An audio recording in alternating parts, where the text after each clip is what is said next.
প্রিয় দর্শক, সাজ্জাদ কাদিরের শুভেচ্ছা নিন। এই মুহূর্তে আপনাদের সামনে কথা বলতে এসেছি। বদলে যাচ্ছে সমীকরণ। শেখ হাসিনার অনুপস্থিতির বাংলাদেশ নিয়ে ভারতের নয়া মাস্টার প্ল্যান কি?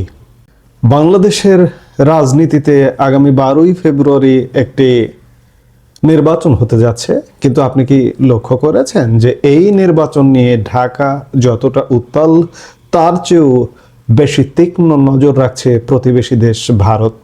দিল্লিতে এখন আলোচনা একটাই, 1.5 দশক পর বাংলাদেশে এমন এক সরকার আসতে চলেছে যেখানে তাদের পুরনো বন্ধু আওয়ামী লীগ নেই। অনেকে ভাবছেন ভারত কি তবে চিন্তিত? উত্তর হ্যাঁ এবং না। বিএনপির সাথে দূরত্ব কমিয়ে আনা, জামাতের সাথে গোপন বৈঠক আর উত্তর পূর্ব ভারতের নিরাপত্তা, এই ত্রিমুখী সমীকরণে ভারত আসলে কি চাইছে? বিবিসি বাংলার দিল্লি প্রতিনিধি শুভজ্যোতি ঘোষের বিশেষ বিশ্লেষণ থেকে আজ আমরা জানব দিল্লির অন্দরমহলে এই নির্বাচন নিয়ে ঠিক কি চলছে। বিগত 18 বছর ভারত বাংলাদেশে একটি পরিচিত মুখ দেখে অভ্যস্ত ছিল, আর সেটি হচ্ছে শেখ হাসিনা। কিন্তু 2024-এর অগাস্টের গণ অভ্যুত্থান সব বদলে দিয়েছে। দিল্লি এখন স্বীকার করে নিয়েছে যে আওয়ামী লীগ আপাতত ক্ষমতার দৃশ্যপটে নেই।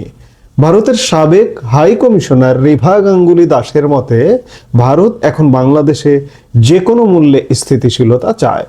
ভারতের পররাষ্ট্র নীতিতে এখন ব্যক্তি বা দল নয়, বরং রাষ্ট্রীয় স্থিতিশীলতা প্রাধান্য পাচ্ছে। ভারত এখন এই নতুন বাস্তবতার সাথে মানিয়ে নেওয়ার প্রস্তুতি নিচ্ছে।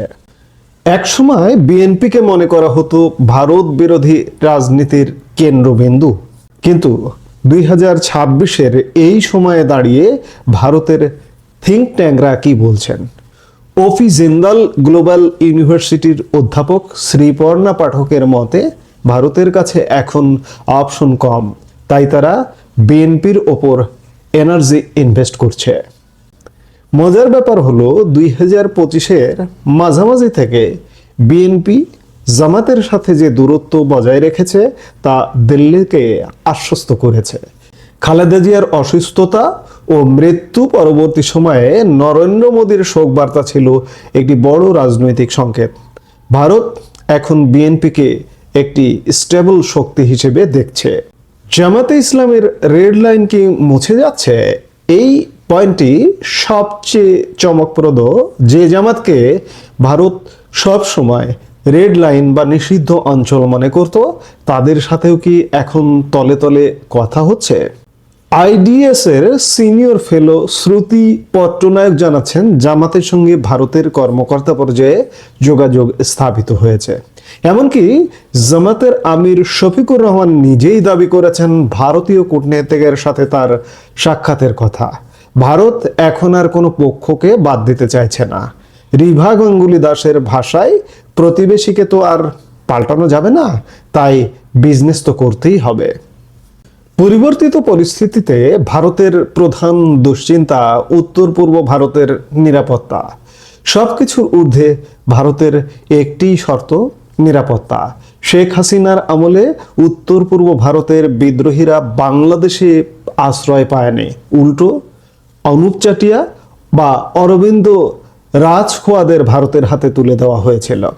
দিল্লি স্পষ্ট বার্তা দিয়ে দিয়েছে ঢাকায় যে সরকারি আসুক, ভারতের 7 সিস্টার্স বা উত্তর পূর্বাঞ্চলের নিরাপত্তা নিয়ে কোনো আপোষ করা হবে না।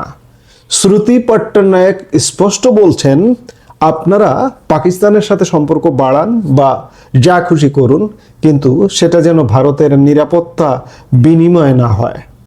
সাবেক রাষ্ট্রদূত সৌমেন রায়ের মতে ভারত এখন আগের চেয়ে অনেক শক্তিশালী।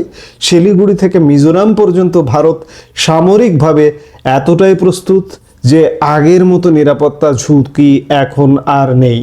সুতরাং আগামী 12 ফেব্রুয়ারি যে নির্বাচন, শুধু সেটি বাংলাদেশের জন্য নয়, ভারতের পররাষ্ট্র নীতির জন্য একটি অ্যাসিড টেস্ট।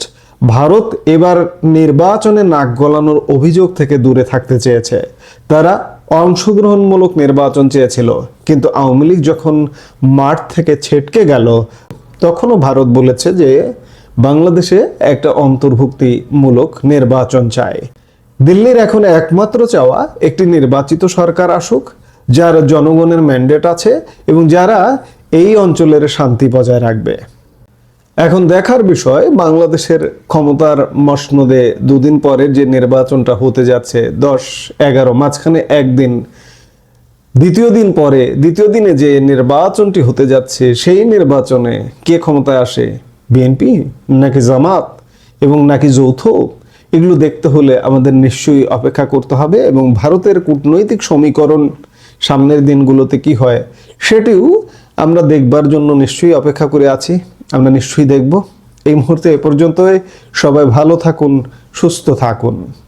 আমাদের ভিডিওগুলো নিয়মিত পেতে সাবস্ক্রাইব করুন Sajjad Kadir and the legends YouTube channel এবং লাইক, কমেন্ট, শেয়ার করে সাথে থাকুন।